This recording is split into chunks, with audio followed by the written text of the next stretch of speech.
Giovanni, estou mais uma vez aqui na TV Paraguaçu para discutir assuntos relativos aí a temas culturais, temas polêmicos que concernem as nossas vidas, ao nosso dia a dia.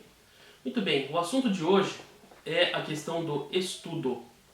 Todos nós estudamos desde tenra idade, passamos pelo pré, pela escola primária, secundária, colegial, faculdade, pós-graduação e sempre temos muitas coisas para aprender. Muitas vezes nós paramos também os estudos no meio, queremos retomar, ou simplesmente queremos aprender uma nova coisa, uma nova matéria, uma nova disciplina, seja através de um curso formal, ou sozinhos, ou um curso informal, com aulas particulares. E a grande queixa, eu que sou professor de música há muitos anos, já fui professor de português também, de filosofia, a grande dúvida das pessoas é como estudar dentro de uma rotina tão corrida como é a nossa hoje. Nós sabemos que a maioria das pessoas tem muito pouco tempo disponível, porque todos trabalham, têm suas obrigações, têm suas tarefas, seus compromissos, seus problemas também, os imprevistos. Muitas vezes falta de tempo, ou melhor, falta de dinheiro para pagar um curso que se gostaria de ser feito. Então, como estudar nessa situação em que nós temos pouco tempo, pouco dinheiro e até mesmo, às vezes, pouca orientação disponíveis?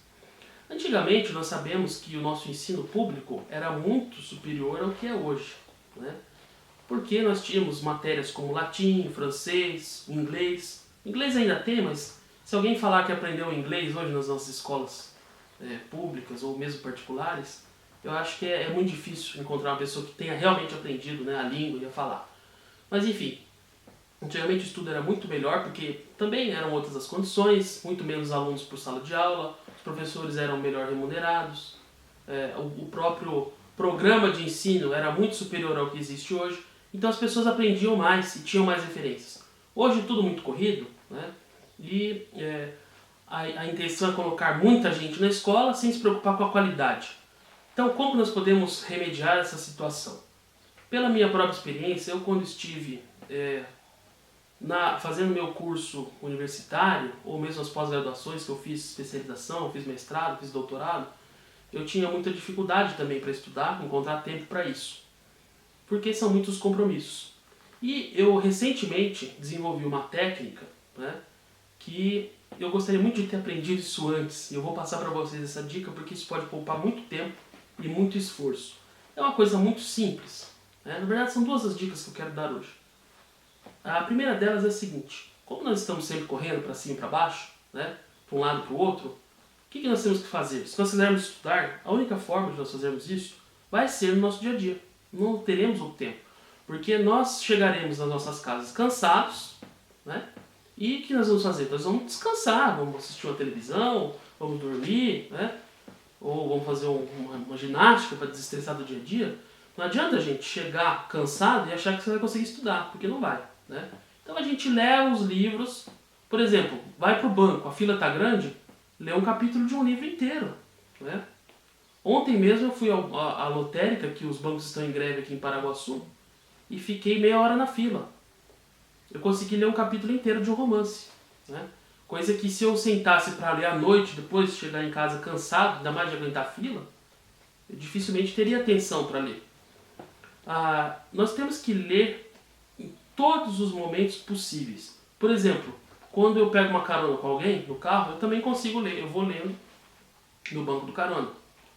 Ou quando pego um ônibus, muitas pessoas falam, mas isso dá tontura. Isso vai de pessoa para pessoa, se você acostumar a ler no carro, aí fica bem mais fácil. E ler prestando muita atenção no que você está lendo, prestando atenção em cada palavra, em cada frase. E também não precisa ler coisas muito difíceis, não. Pode ser um livro simples, um livro de crônicas, um romance. Eu gosto muito de ler romance, porque o romance trabalha com o imaginário, E a gente precisa imaginar, aprender a imaginar as coisas, diferentes do que elas são no cotidiano. Porque às vezes a gente fica, inclusive, muito preso no cotidiano e não consegue imaginar a situação porque a gente não tem treino com imaginação, Por isso que eu falo, antigamente o ensino era muito melhor do que é hoje, porque antigamente se estimulava muito a leitura de grandes obras, grandes romances da literatura. Hoje em dia eu não vejo mais as pessoas lendo os grandes romances da literatura brasileira e portuguesa, como por exemplo Machado de Assis, Eça de Queiroz, Manuel Lins do Rego, o Lima Barreto, que é inclusive um grande autor de crônicas. Então eu acho que nós precisaríamos resgatar esse hábito de leitura de grandes escritores modelares da língua portuguesa. Recentemente terminei de ler um livro de Eça de Queiroz, um clássico, Os Maias. Eu já havia lido alguns trechos quando estava no ensino médio, mas hoje, né, com maturidade, nós temos outra visão e podemos absorver muito mais. E, inclusive, eu indico a leitura de grandes clássicos da literatura universal, não só de língua portuguesa. Mas eu digo língua portuguesa porque é mais fácil para nós, que somos nativos do português. Mas tem grandes autores que também não podem faltar no nosso repertório, como, por exemplo, Dostoiévski, Balzac, Stendhal, Goethe, alemão, os ingleses como Charles Dickens, Shakespeare, James Joyce. Enfim, é um grande universo. Isso nunca vai permitir que nós fiquemos entediados. Nunca estaremos entediados, mesmo fazendo as tarefas mais cotidianas, e nunca também perderemos tempo com fila, né, esperando aí acontecer alguma coisa, que a gente tem que ficar, às vezes, muitas partes do nosso dia ociosos, né? Nos cansamos porque não conseguimos pensar em alguma coisa diferente daquilo quando estamos nas filas, enfim. Então essa é uma dica. A outra dica é a seguinte: se você quer aprender uma matéria a fundo, o método mais testado em toda a história da humanidade é o método chamado escolástico. Consiste no quê? Consiste em você copiar as obras dos grandes mestres.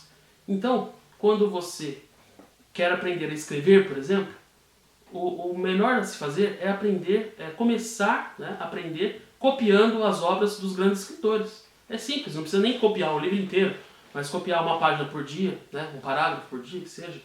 Quer aprender filosofia? Copie um parágrafo de um grande filósofo, como por exemplo Platão, ou Aristóteles, ou Leibniz, ou Roger Scruton, que é um filósofo britânico que ainda está vivo. Então isso pode possibilitar grandes aprendizados. Na música, que é a minha área de formação, o grande mestre da música, Richard Wagner, que viveu e produziu sua obra no século XIX, escreveu em uma de suas cartas que ele aprendeu a compor copiando as obras de Mozart e Beethoven, ou seja, o método escolástico, que foi inclusive elaborado pelos monges lá na Idade Média, que copiavam as obras dos autores clássicos. Então essa é uma dica, é a segunda dica do dia, dica de estudo e de aprendizado. Nos próximos programas, nas minhas próximas participações, poderei dar outras dicas, né?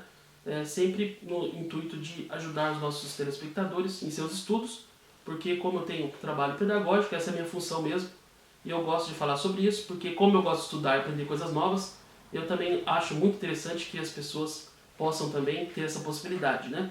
E também tenho uma vida muito corrida e estudo no entreato, entre uma coisa e outra, entre uma atividade cotidiana e outra. Tá certo? Então, muito obrigado pela audiência, até o próximo programa, um grande abraço.